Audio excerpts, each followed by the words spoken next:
Hello everyone, आओ ਆਪਾਂ ਦੁਬਾਰਾ ਫਿਰ ਜੁੜਦੇ ਹਾਂ।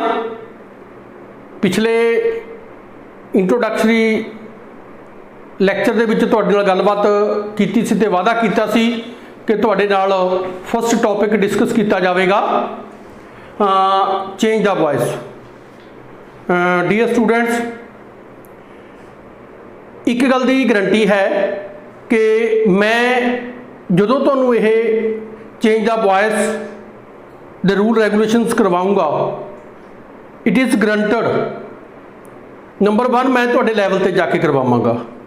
नंबर 2 ਕਿ ਇਸ ਦੇ ਵਿੱਚ ਜਿਨ੍ਹਾਂ ਨੂੰ ਪਹਿਲਾਂ ਨੌਲੇਜ ਨਹੀਂ ਹੈ ਉਹਨਾਂ ਨੂੰ ਵੀ ਨਾਲ ਜੋੜਾਂਗਾ, ਜਿਨ੍ਹਾਂ ਨੂੰ ਨੌਲੇਜ ਪਹਿਲਾਂ ਹੈ ਉਹਨਾਂ ਨੂੰ ਤਾਂ ਇਸ ਗੱਲ ਦਾ ਬੈਨੀਫਿਟ ਹੋਏਗਾ ਹੀ ਹੋਏਗਾ। ਸੋ ਆਓ ਆਪਾਂ ਅੱਜ ਦਾ ਟੌਪਿਕ ਸਟਾਰਟ ਕਰਦੇ ਹਾਂ, change the voice. Change the voice 6th onward classes ਦੇ ਵਿੱਚ ਅਸੀਂ ਸਾਰਿਆਂ ਨੇ ਸਟੱਡੀ ਕੀਤਾ ਹੈ, ਕੁਝ ਬੱਚੇ ਸਟੱਡੀ ਕਰ ਰਹੇ ਨੇ। ਆਮ ਤੌਰ ਤੇ ਦੇਖਿਆ ਜਾਂਦਾ ਹੈ ਕਿ ਸਟੂਡੈਂਟਸ ਨੂੰ ਰੂਲ ਰੈਗੂਲੇਸ਼ਨਸ ਜਦੋਂ ਉਹ 9th 10th 11th +2 ਦੇ ਵਿੱਚ ਹੋ ਜਾਂਦੇ ਨੇ ਉਹਨਾਂ ਨੂੰ ਆਉਂਦੇ ਹੁੰਦੇ ਨੇ, ਬਟ ਜਦੋਂ ਉਹਨਾਂ ਨੂੰ ਇਹ ਪੁੱਛ ਲਿਆ ਜਾਵੇ ਕਿ ਐਕਟਿਵ ਵੌਇਸ ਤੇ ਪੈਸਿਵ ਵੌਇਸ ਨੂੰ ਐਕਸਪਲੇਨ ਕਰੋ, ਡਿਫਾਈਨ ਕਰੋ, at that instant they can't say a single word. ये सोचने वाली गल है कि जो कुछ असीं सिख रहे हाँ, जो कुछ असीं पढ़ रहे हाँ, जो कुछ असीं सिक्ख्या है, सानू उससे बेसिक नॉलेज एटलीस्ट होनी चाहिए है। सानू कितों भी कोई क्वेश्चन पूछा जा सकता है, किसी भी कंपीटीशन दे विच, किसी भी exam they which. So let us start from the basic. First of all change the voice नूं असीं तुसीं सारे जने पढ़दे हो कि इहनूं असीं 2 सेंटेंसिस कहने, 2 वॉइसिस कह लो चाहिए कि फर्स्ट हैगा एक्टिव वॉइस, सैकेंड हैगा पैसिव वॉइस। मैं तुहाडी जो पहला तुसीं सिक्ख्या होया है इन यूर मदर टंग उस तो लैके चलदा कि इसनूं असीं एक्टिव वॉइस क्यों कहने आ ते इसनूं असीं पैसिव वॉइस इसका नाम क्यों रखा गया। असीं पंजाबी दे विच पहलां पढ़िया होया है 2 तरह के वाक हुंदे हन। वाक बनतर वेले एक वाक हुंदा है करतनी वाक ते दूसरा हुंदा है कर्मनी वाक। ये काफ़ी हद तक तुहानूं ऑलरेडी नॉलेज है। हुण मैं इन्हां दे नाल असीं किवें जुड़दी है गलबात, ये मेरा मतलब कहण तो कि वही सेंटेंस हन। असीं करतनी नूं कहने आ एक्टिव वॉइस, असीं कर्मनी नूं कहने आ पैसिव वॉइस। इहदे बिहाइंड रीजन की है, नाम किवें रखने ने, रखे गए ने, असीं याद किवें रखना है। असीं देखदे हां कि सेंटेंस दे विच सब तो पहला जिहड़ा वर्ड हुंदा है वो हुंदा है सबजैक्ट। सबजैक्ट ते जनरली लास्ट वर्ड जो हुंदा है वो हुंदा है बच्चों ऑब्जैक्ट। तो हुण वो सेंटेंसिस जिन्हां दे विच सबजैक्ट एक्टिव होवे, listen again this one, listen again, वो सेंटेंस जिन्हां दे विच सबजैक्ट एक्टिव होवे उसनूं असीं एक्टिव वॉइस कहने आ। एंड सैकेंडली पैसिव वॉइस किहनूं कहने असीं, जिस दे विच ओही सबजैक्ट पैसिव हो जे उसनूं असीं पैसिव वॉइस कह दिंदे आ। आपां इसनूं एक एग्जांपल दे राहीं थोड़ा जिहा होर ज़्यादा सीखण दी कोशिश करदे हां। असीं गल करदे हां कि he writes a letter.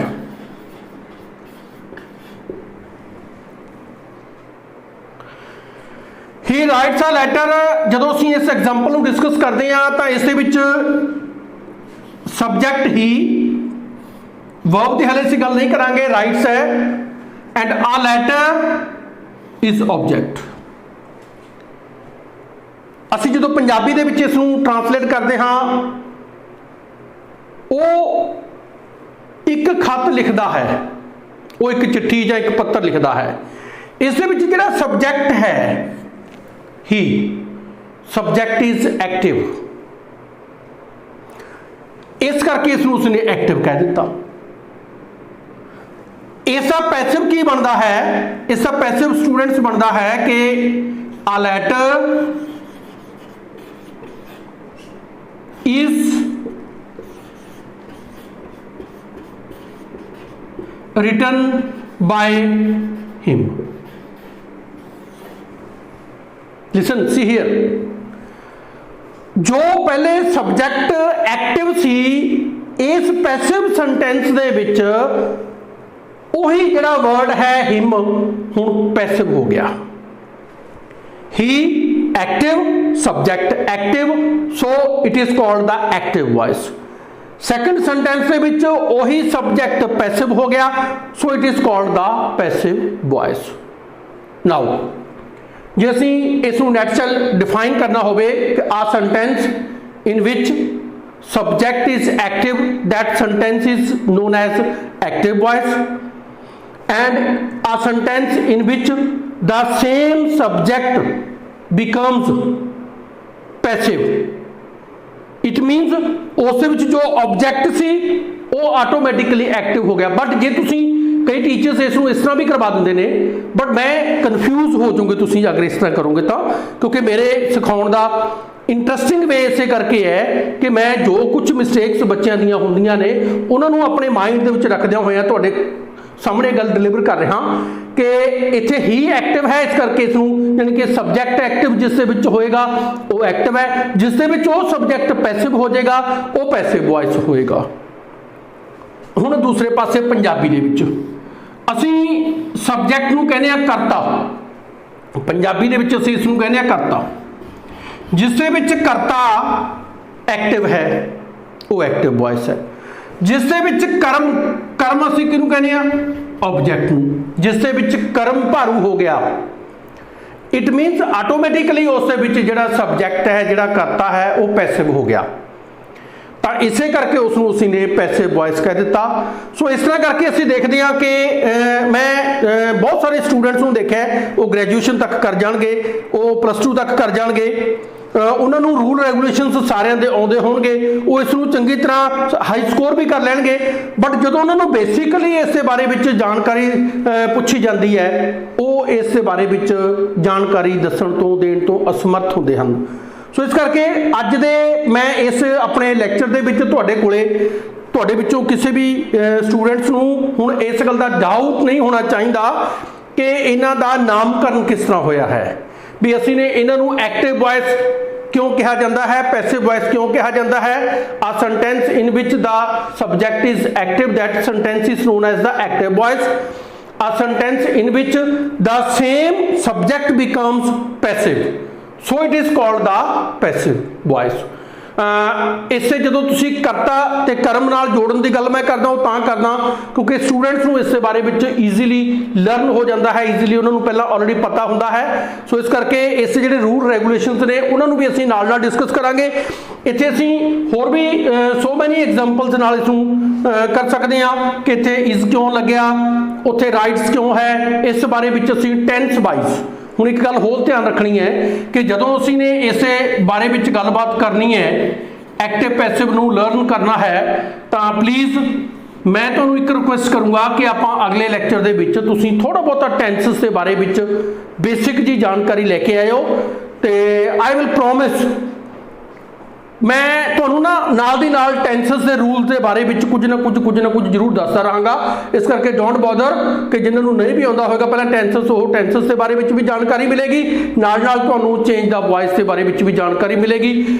Next lecture ਦੇ ਵਿੱਚ ਅਸੀਂ tense wise, first tense present indefinite tense, then past indefinite, then future indefinite, फिर उस तो बाद फिर असी चलांगे कंटिन्यूस से तीनों सेंटेंसेस से, फिर असी चलांगे परफेक्ट ते फिर परफेक्ट कंटिन्यूस से, यानी कि सारे टेंस असी डेली मैं तुहाडे ते ज़्यादा प्रैशराइज नहीं करूँगा, थोड़ा थोड़ा काम असी ने करना है, बट जो कुछ असी ने करना है उसनूं चंगी तरह अपने माइंड दे विच बिठा लेना है ताकि तुहाडी परमानेंट मैमरी दे विच वो चीज़ फिट हो जाए। तो अज ध्यान रखना है कि हुण तुहाडे विचों कोई भी विद्यार्थी एक्टिव वॉइस ते पैसिव वॉइस के नाम किमें रखे गए ने, की कारण है, उस पिछे नाम नहीं तुहानूं भुलना चाहिए। सबजैक्ट एक्टिव, एक्टिव वॉइस, उही सबजैक्ट पैसिव हो गया तो पैसिव वॉइस, वेरी सिंपल। इस करके इसनूं तुसीं ने जदों दसना है, इस मामले में कोई डाउट्स नहीं होनागा। इत्थे एग्जाम्पल दे नाल आपां ने इसनूं एक्सप्लेन किया है। ही राइट्स आ लैटर दे विच ही सबजैक्ट है, that is active, so it is active voice. उही हिम बन के इत्थे पैसिव हो गया, so it is passive voice. So अज दा अपने कोले इन्नी गलबात दे नाल हुण आपां कल नूं तुहाडे कोले फर्स्ट टेंस दे अकॉर्डिंग जो रूल रेगूलेशनस ने उन्हां नूं फॉलो करते हुए कंटिन्यू इन इंस्टॉलमेंट्स तुहाडे कोले डिस्कस करांगे। ओके, आई होप कि तुहानूं ये गल समझ लगी होएगी। बाकी आपां अगले विच डिस्कस करांगे। Thank you.